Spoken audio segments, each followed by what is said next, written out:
I'm your host, V, an Aries mom juggling dental tools and real estate deals. And I'm your co-host, C. I'm a Cancer with a heart as nourishing as my skincare routine. Steeped in style, steered by inspiration. Pouring the perfect blends of fashion, skincare, reviews, love, and motivation. Tune into the Tuesday Tea with V podcast. Don't forget to subscribe and leave us some love. Cheers. Hi, everybody. Welcome back to another episode. Today's episode is going to be about balancing careers and relationships, love life, whatever. Yeah, love life, relationships. Because I was going to say something I shouldn't say.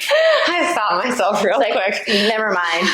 Next, let's just get right into it. How about that? So, is it hard, do you think, to balance? You know what it is? I think we probably can't relate to that because we're not people as much as you know me. You know, I love what I do. Like, I love my job. But I've never been one to, put, everything into one thing. No. You know, I usually do like to make sure I prioritize everything. For us, the reason why it's easy to juggle our career and a relationship is because we had kids so young.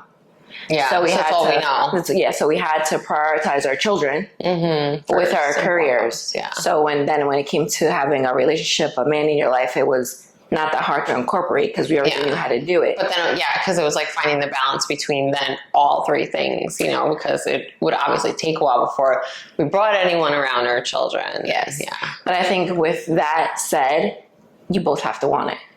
Yeah. In order for it to work, in order for it to balance out, you both have to want it to balance out. But I can totally see, although I'm not someone that who would do that, but I can totally see how people can get so consumed with work and be so obsessed with their career or what they do or making money that they often will neglect their relationship, not purposely, but just kind of okay, well, that person's there, and take them for granted and put that money first, their career or what have you. But I can see how it can happen. But do you think that's because those type of people have never experienced true love? No. That put money first? Because look at even certain husbands and wives where the husband the wife stays home and obviously that's his world, but he's always working because he's the one that has to provide and bring, so basically these are kind of pointers on balancing that and making sure you don't neglect your relationship, because oftentimes the woman or the man or whoever it is, they'll feel neglected, and then when they want out of the relationship or things aren't working out, all of a sudden it's a surprise to the person that put their career first. And it's what do you mean? Where have you been? You definitely haven't been here. You know what I'm saying? And it's it sucks. You don't want it to get to that point where you lose your relationship or your person over just not balancing. I'm not saying you have to give up one or the other. It's basically finding the balance so you can have both. Yeah. The most important part of balancing that would be communication. Yeah. And that's I feel like that's for everything, right? We say that all the time. Every episode we've done. And consistency is hands in hands. It's with it's so crazy, but it's with everything. So why is it so hard?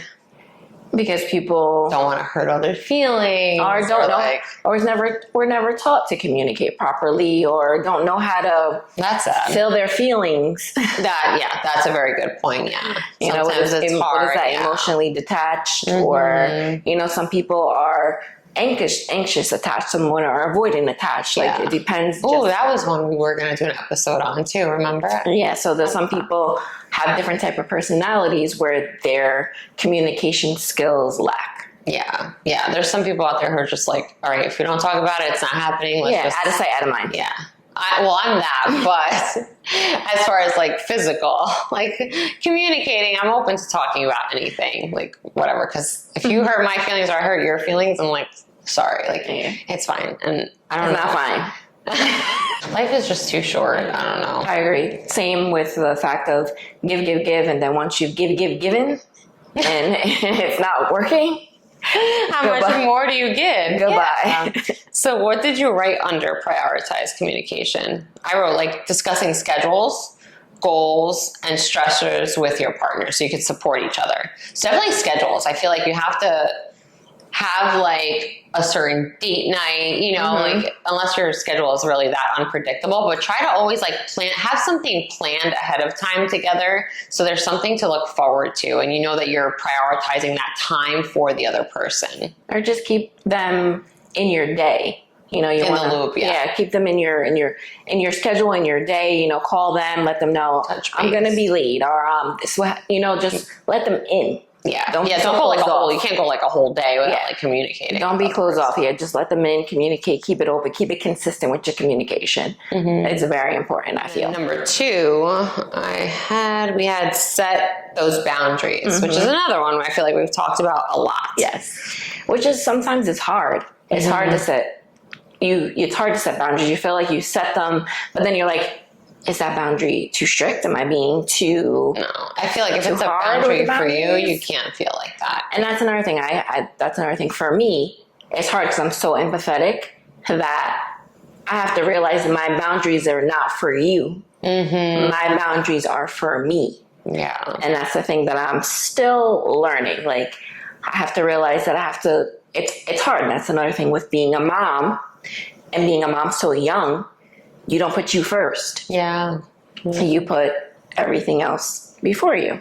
Making sure there's clear-cut boundaries between work and the relationship. Work, yes. You don't want to bring your stressors from work into your relationship either. Obviously, you can talk about it with the other person, but don't, like, if something bad happened, and this is one thing, like, I've been through and I hate it, like where I was in a relationship and like the person, like something bad would happen at work or something like that. And then you bring it home and you take it out on the people around you. Like, that's just terrible. Leave that there. Vent about it when it's an appropriate time to talk about it, but you don't take it out. Like, you don't take it out on the person that you're with. That was my number 6, leave work at work. Yeah. Under that too, I put like set boundaries for, okay, work time is work time and personal time with your family, your relationship is personal time. So make sure that you have those clear cut boundaries between what times are designated for what. Yeah. I feel like that should be made clear. Also, your boundaries for personal time alone.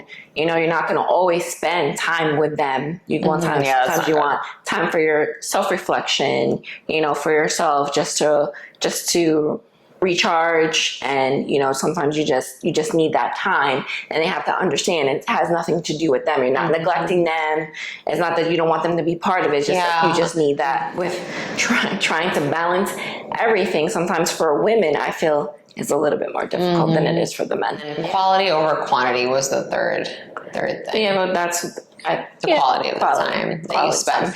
Because maybe you can't spend a lot of time together because your career is so demanding. It's such a demanding schedule that you don't have a lot of time. So whenever you do get that little bit of time to spend with your partner, make sure you're not on your phone. There's not other distractions around that are going to keep you from getting that like really good one-on-one time with the person. Even if it is just for a dinner, like let's say your schedules are both so busy that you can only squeeze a dinner in once in a while. Make sure during that dinner, like it's all about just you guys, like just really connect, be with each other. Don't talk about work crap. Like leave that somewhere else, and then just so that it is that undivided attention. Sometimes you do have to sacrifice. If you want the relationship to work, you're going to have to figure out how to make more time. I have that somewhere in here. I don't know. You have to make more time. It's coming. You just you have to prioritize the relationship. You know, if you really want it. I know they say quantity, or quality over quantity, but sometimes a one dinner in the week is not enough. Plus, people need breaks too. You know, like mentally detach yourself from your job or whatever it is that consumes your time to like take time for yourself and your relationship. So I think it all depends too, like how bad you want it. Exactly. You both have to want it, like I said. Plan date nights. Make sure dates are regularly scheduled. Prioritizing this ensures that your relationship is the focal point despite busy work lives. What else did I have?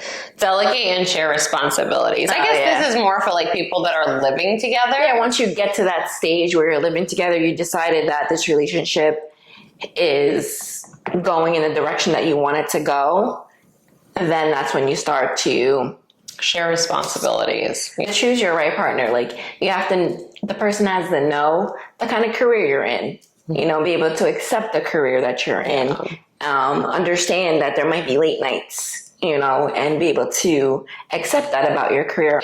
At home, like sharing the responsibilities, because when it all falls on one person, it's so overwhelming. Then the workload for them just feels so heavy especially if they're working also, like it's a lot. So when both of you share responsibilities, like one does cooking and one does the laundry, or together you split things like perfectly, I think it really alleviates that.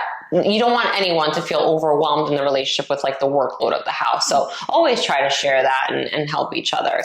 Unless one just stays home and that's their responsibility, and the other one's working, then okay, that's how it works for you, But if both people are in the house and they're both working, both raising kids or not raising, whatever it is, if you're living together, you should equally try to share the responsibilities. And then be supportive. Yeah, that's the next one. Support each other's goals. You have to be supportive, no matter what the person's saying. That I want to go sell pencils outside on the corner. Like, let me sell my pencils outside on the corner. You have to be supportive. That person has an idea, a goal, a dream, an idea, and they want to try and see it through. I remember I wanted to go to dental school back when I started real estate school, which was like so long ago. Mm-hmm. And I was discouraged from doing that. Yes. And that's why I went to real estate school instead of dental school, which I have both now. So I'm grateful for it. It all works out the way it's supposed to.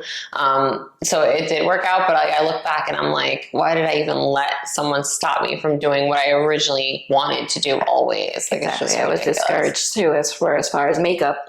Oh, makeup's not going to get you anywhere. Makeup doesn't make money. I was discouraged too. And now I have a full license to do it all. So yeah, you want to open up your own place. I would encourage each other's career ambitions and try to find a way to integrate them into the relationship, celebrate success, and be each other's cheerleaders and help each other. Mm-hmm. I don't know how people are in relationships, and I was one of them, and then you're watching the other person struggle. You know what they're going through, you know their hardships, you know that, and it's just okay for you to watch them struggle. If you're with someone like that, just leave. It's not even worth it. They're the ones holding you back because, now if you're struggling and doing it together or whatever, that's different, but yeah, that's to sit back and watch someone struggle. That's definitely a form of control, and it's disgusting. Mm-hmm, definitely. And then I learn to say no. With deadlines at work. So let's say with work stuff, learn if work needs you to stay longer and it's all the time and it's come to a point where it's being taken advantage of, you kind of want to be able to say no and prioritize your relationship over work, or vice versa. If you're with someone who's forcing you to stay with them all the time and not work and make money, then that's a whole different topic. But more so with work, learn those things that you need to just stop and put your relationship before your work. Maintaining a balance requires making tough decisions on where to allocate your time. And then 8, I wrote, mind your mental and physical health. Yes. Prioritize self-care and adequate sleep, which prioritizing self-care, I'm definitely good with that. Just the sleep thing, I'm really terrible at that. Resolve issues before bed. My grandparents used to say that to me all the time, and you have to don't go to sleep mad, because you don't know what tomorrow brings. And then this is a hard one. Talk about finances.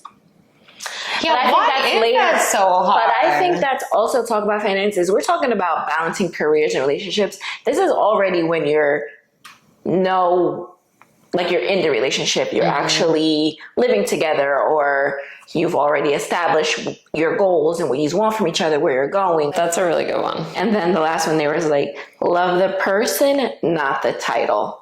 That can go so many different ways.